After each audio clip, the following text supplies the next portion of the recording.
facts and figures we put together. And these are just projections, but when we're done, we should create about 120 full-time equivalent positions and about 30 part-time positions.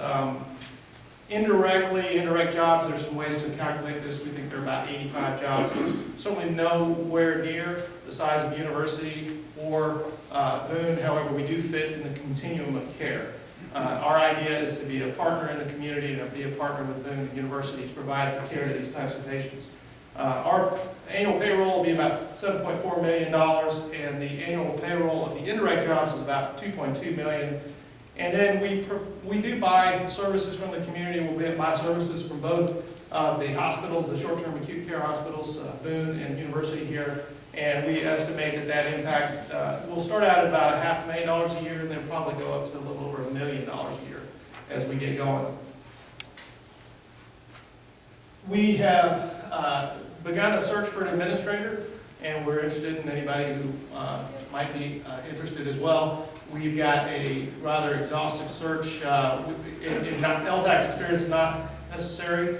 We certainly can train people to do the job. However, hospital administration would be preferable because we do have some people we've trained through the system, but at this stage, even for the Columbia market, we really would prefer somebody who's seasoned with some hospital background. So if anybody knows of anyone that's interested, I don't mean to coach your staff, however. We were just getting our resumes on it. Is it? I understand. So, but we do hope to be open fairly soon. Give you some statistics on these types of patients we take. Probably of all the patients we take into the hospital, after this very intensive rehab, pulmonary weaning, physical therapy time for 25 to 30 days in the hospital, because that's what our average length of stay is at least 25 days in the hospital.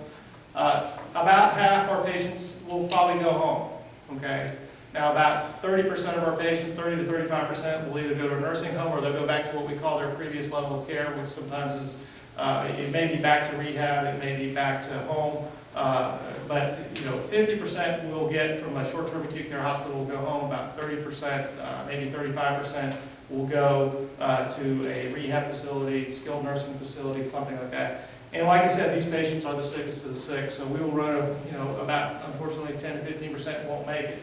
However, those that do make it are great stories, and it is always a blessing to the staff and to all of the administrative staff and the physicians when these patients come back. And so it's not uncommon. We most recently had a patient in Cape Girardeau that had been in Barnes for 90 days, and he was on a breathing tube for 90 days, intubated, several attempts at weaning, unsuccessful, and we were able to get him to Cape, and because he was from Cape Girardeau, and in about 2 weeks we weaned him, and in about 40 days he went home from the facility, and then he came, I think, week before last, and he drove his favorite Corvette convertible and brought cookies to the stand. So we always do this.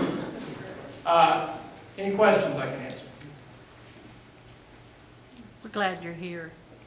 Thank you, appreciate that. And if any questions come up, comments, ask Mike Moore. No, just Great job, Bill. Thank you very much for that.